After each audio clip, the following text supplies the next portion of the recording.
Hello, friends, viewers, and great Polytopia Dryland enjoyers. We are here with not exactly an update. We're in game version 118, the newest, and the one that is currently out. It's been out for a little bit, but there's been an update on server side of the mechanics, so you'll see that really soon, as I was a little surprised by it, and I was... I'm glad they actually changed it this way, because before it was kind of rough. Makes maps feel smaller, but without further ado, let's hop to it. So, I'm Imperious, and I already know I'm against Amaji by that 520 score, and it's Drylands, so I could see 550 immediately. Not surprised by the Sumaji opening. I'm going straight for here, going riding opening, but this is a shocking right away. I kind of just speed past it, but there's a village right here. This is the fourth tile. Nothing about this is right in my mind. I'm like, I double check. I'm on Drylands. What is this village doing here? In case you don't know, post-generation villages, aka all villages in Drylands, except their capitals, don't spawn in the second and fourth rank in row. So when I see this village here all of a sudden, I'm like, what's it doing here? This shouldn't be here. I walk this row, the fourth row, because you can find the third and fifth, the two common areas. The edge of the map, it's because there's no villages over here normally, and you can see these two tiles, and there's none in the middle, so you can find ruins this way, you can find most of your villages this way, because this is where most of your villages spawn, because if there's a village here, then there's no village here. If there's a village here, though, there could still be a village here. So, by looking at these two rows, you could see there has to be a village in this row at some point. Like, if there's villages here, there's still villages here. So, I like walk the fourth row. But now, all of a sudden, there's a village in the fourth row. So, I'm a little surprised. I'm going riding, and I'm like, what's this doing here? This is a normal village. This is normal. I'm like, okay. Well, I'm going to go workshop and just spam riders, just play this game normally. I was a little taken back, so I kind of play a little bad. But I was just surprised to see this, because there was no release of this update or anything about it. But what is this? Another one in the fourth row, and one tile away from the edge. What is this? So foreign in Drylands. Like, you don't see this, and now you just see it's just common. So, more to the point, apparently there was an update to server side of map generation that it will generate villages 1 tile and 3 tiles away. They removed basically the post-generation requirements on Drylands for online. And this also includes lakes, archipelago, water world, all these map types, but not continents and Pangea. I'm not sure 100% the reason of that, but yeah, Mijuan, Mijafar, I think it is. One of the programmers posted in the World Championship talk. I believe it was World Championship 2025 talk on Polymain. Or it was let's talk about Unbalanced Spawns forum on Polymain. And so when I see this, I was just a little surprised. This block is actually very ineffectual here. I see us climbing, and most definitely can... I see this block right here was just bad. Like, at the time, I was playing really fast, and I was just surprised by this, and I'm not really playing this very well. But there's a rider right here that I have 100% vision on. It's not like he can't use it. And I'm like, oh, I'll block the village. But, well, in reality, I can't really block the village. There's a warrior here that he can road. This could be a rider. And that's the same thing. You could just road it twice. Really, there's no blocking this.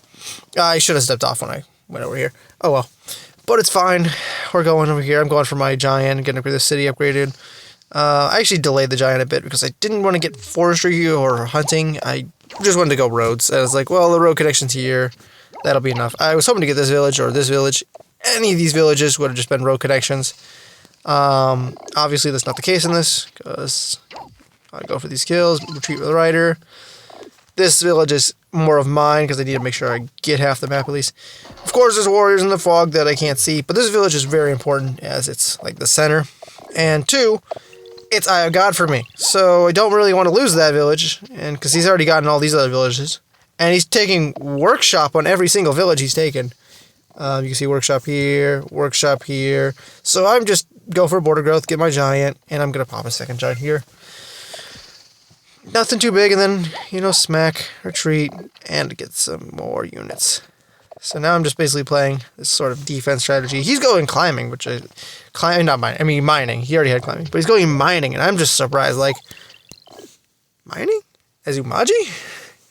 Like, I'm like, there can't be that many great mines. It's 80% mine rate, but still, that's in borders. These are, you know, I'm like, well, the best they can. Like, they could have a level 3 forge here, but it's not very likely. I'm like, how many mountains could this guy have to make this worth mining over farming? Because, like, I see farming being the way to go. 5 farms in the city, 3 farms in the city, farm here, farm here. So you basically have the same amount of farms as mines, but then you have more farms. So, like, it probably would have been making more sense to go farming, but nope, he goes mining. And this is a misclick, by the way. I did not mean to put the rider there. That was an accident. I meant to put him one more. Smack and retreat. So I ended up just sacking him. Yes, good times. Anyway, this is just basically 101. I slowly push the giants forward because, you know, I can. Although, this is where I messed up right here. So he pushes these 2 giants in, and I'm like, oh, wait a minute. I stab in here. I actually, at the time, I was like, can I pop a giant by conquering the city? Because if I could pop a giant, it would be worth capturing. And I could, but I was thinking I couldn't because I have Killer Monument. Let me just Killer this turn. See, I have Killer, but I was like, oh, I can't get another monument. I can't get enough population. I need to go farming or forestry. I need to go both of them. And I'm like, well, that's not enough. Or, no, I needed to go farming and then a road connection. But I'm like, well, it's kind of expensive. That's 9 stars plus 5. That's 14. That's 18. I really don't want to go that way. Forestry I can't even do because he's stepping on the forest. So I'm like, no, I can't do it. Actually, I could have done it. The way to do it was... One second. Capture the city in the center. And I have got... That's where I messed up on. So I could have popped a giant there. Very unfortunate. Although I probably wouldn't have popped a giant there because it's not that great. I mean, you pop a giant into 2 giants. I guess I had enough units to help it out. But I'm like, it's not really that great of an option. So... Stepping off probably made more sense rather than sacking a giant and, well, basically 2 giants. I could get some pretty decent damage in, but he captures the village and he has an upgraded city. It's not really worth it, in my opinion. And plus now I have defenders to go smack and get blocks in. Can't wait for those defender sieges. I can already sense them. So here I go, border growth. Break his connection with this city. It just didn't update right away. Then I see Yosemite, and I'm like, okay, well, what's this? 1 population store. I'm like, oh, he's going to go hunting. I get a diplomacy run, and I'm just like, well, okay then. What to do with diplomacy? Well, he's got these big cities that are going to be upgraded, so I'm like, cloak here.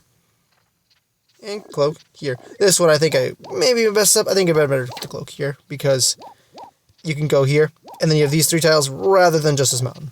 But it ends up working decent. Would have been better to put it there, though. Smacks. He's trying to weaken this giant before he pops. He pushes it over there, undefended.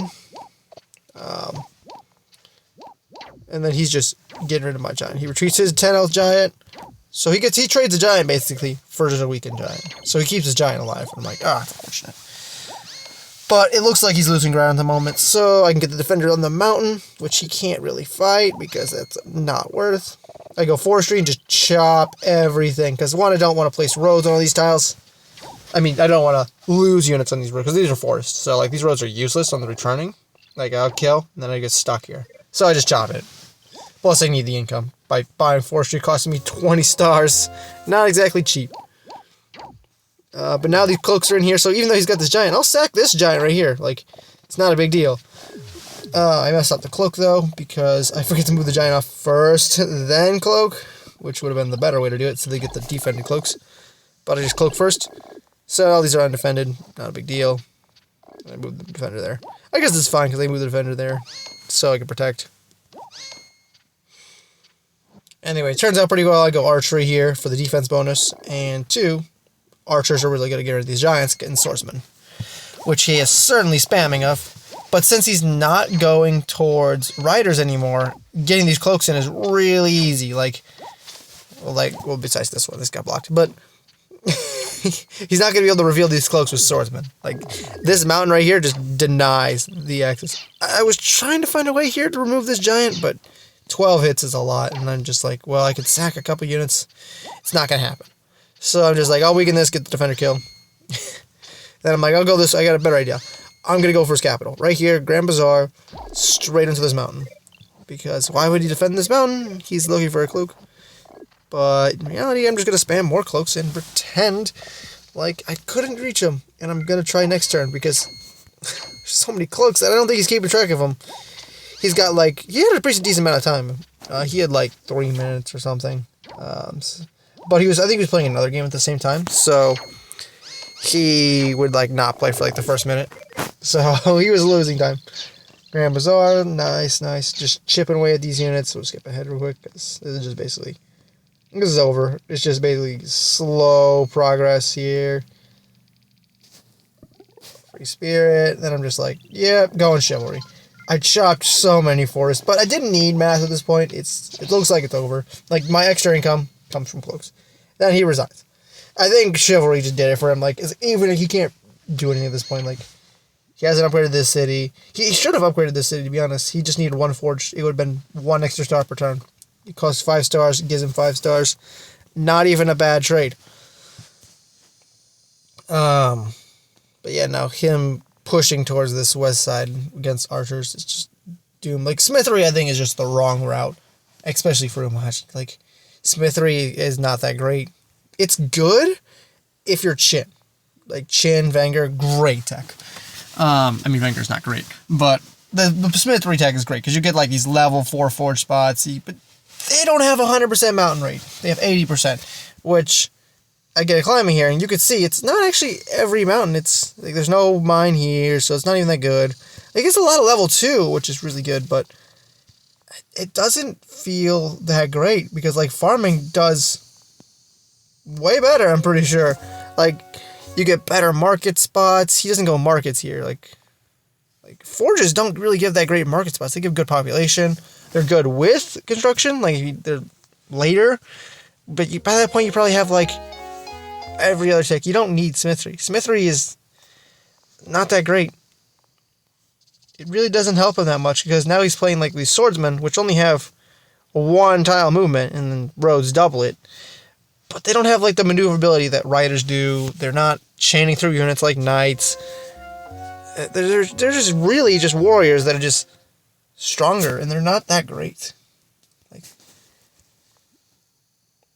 I mean, you're talking about just these guys just, yeah, they can see cloaks, but they're not going to reveal cloaks like riders. Riders are just what he needed here to reveal these cloaks. That is how you deal with them. Like, I don't have a strong front line. I have these defenders. Swordsmen aren't great against defenders either. You know, you take a swordsman, you lose half your health, and the other one kills. And then I could just pick them off with, like, archers, because swordsmen suck against archers. So not even that great of a combination here. So he ends up losing, because he goes Smithery. I think he would have been much better going farming. I think the only thing that screws him is his capital has 0 farms, but this one has 3, this one has 3, this one has 5, this one has, I'm pretty sure, I can go back.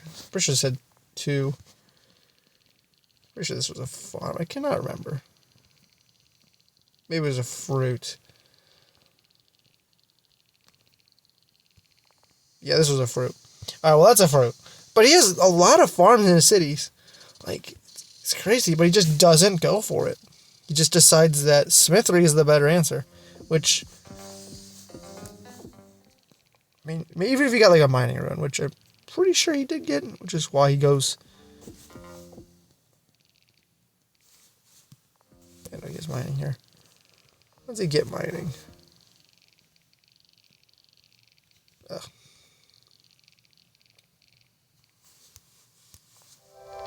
Star Ruin, buys climbing.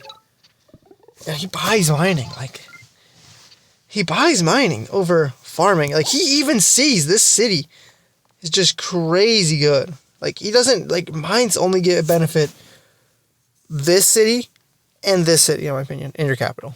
Because that's about all you get. You get more population with this city. But you're losing on this city, on this city, on this city. So you're losing way more population. Plus, you can go construction. You get way more giants. You get better market spots. I think it's just way better to go there. I mean, yeah, mining is definitely more, I guess. I don't know what to say. Like, it doesn't take as much room. Like, the mine's already there. They're not going to, like, take up more space, whereas construction will. It's just not. It's just better to go farming. Like, he should have gone farming here. He did play well, though, like, for writers. Like, he wasn't a bad player. He knew what to do. It's just, I think the mining cost him the game. I think he would have done way better with just farming. Yeah. So he ends up losing this, but he did well. Those cloaks are just brutal. Like, once you get into cloaks, if you're getting cloaked every turn, you don't have chivalry. It is just bad. You need math or chivalry to counter cloaks. Archers work okay, but they're not as effective as math, because math, it's a 1-for-1 trade for the most part. You get 1 catapult and gets rid of 1 dagger. Chivalry, you can get some really good value. You can get some pretty good value there. Not great when they're defended. You need archery at that point, or riders. You need something, which he has riders, and archers are not really on his, I'm sure not on his go-to path. But, so yeah, like, chivalry is something I would expected from him to go counter these cloaks, but he just never went there. I think maybe because he's too broke after being cloaked. Just didn't have enough time to react to it. Whereas I can get a ton of income from this, like, all these forests I'm just not touching. I'm just like, well, these forests are here. I'm just going to chop them all because I don't need them. They're just there. It's basically free stars at this point. I can use it for, like, a couple cities need population, and so that's where forestry's nice. You can get that upgrades. And then you can also just chop everything to 1, get better movement, and then 2, get some stars. So, looking out pretty fine. I think he realizes that he had vision on this city, so, like, he knows the cloaks are coming. He knows this is where you get a block. Because he saw it was here. He saw it was here. Then next turn it's gone. Then it closes city, so pretty obvious it went here. So, obviously, he puts the giant there to block. I'm going to use archers to chip that away. So, like, yeah, he's got these swordsmen, which definitely take attention from my archers. But they're not that great at attacking them. Yeah, they can kill 1 archer. But 1 shot from an archer makes them so they can't even kill an archer anymore. They're just weak. And then I throw in knights in the mix, and it's like, well, what do you have? Your capital's cloaked, this city's cloaked, this city's cloaked, this city's gone. So now he's down to a city that should have been upgraded a long time ago. This city, which could have been upgraded. This city, which should have been upgraded with a forge. Like, he has smithery at this point. Like, this is a forge here. Like, there's so many forges he just never placed. Go back. Go back more. All right. Forge here. He needs a forge here. Forge here. Resources. I mean, there's no reason to put a forge here at the moment. He needs something like farming, forestry, or just anything, I guess, to a population. So, he does forge, and then he does that. But no, forge here is just resources. That's extra income per turn. Forge here, extra income per turn. He's just not making these things. So it's just like subtle things like that.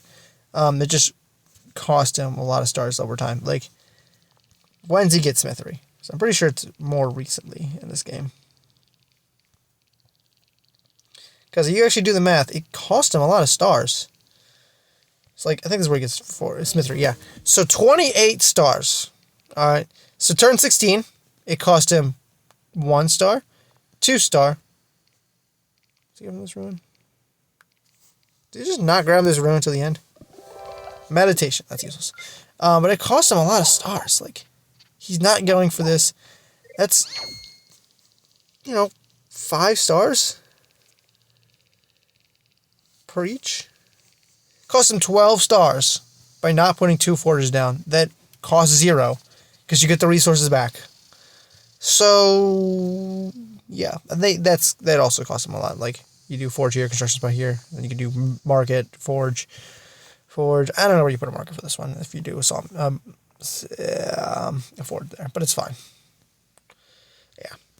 Anyway, that was a game I was playing. I do love the Drylands changes. It makes the game feel much better. Like, look at this. You have villages here, here, here. I feel like the map's just full. There's not like there's still these gaps, obviously. That's fine.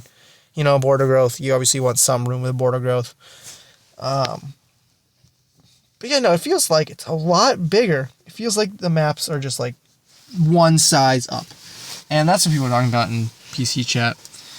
So I do like it, and I'm glad they did this change, because honestly, Drylands before kind of felt really bad. You get like some subpar map. You get like 2 villages, or you'd have like huge gaps, especially around the edges. Like, it was mainly the middle, which was alright, I guess.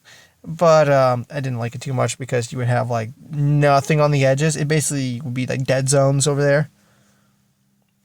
Anyway, I will see you guys in the next video, and tell me what you think of the Drylands changes, because it's always great to hear feedback. And great, please, actually, you know, if you actually guys have suggestions, you should go to Polymane, give them. It's always good. I always like reading the suggestions there, seeing what people have, and I'm sure they like reading it too. Well, most of them, for that part. Anyway, have a good day.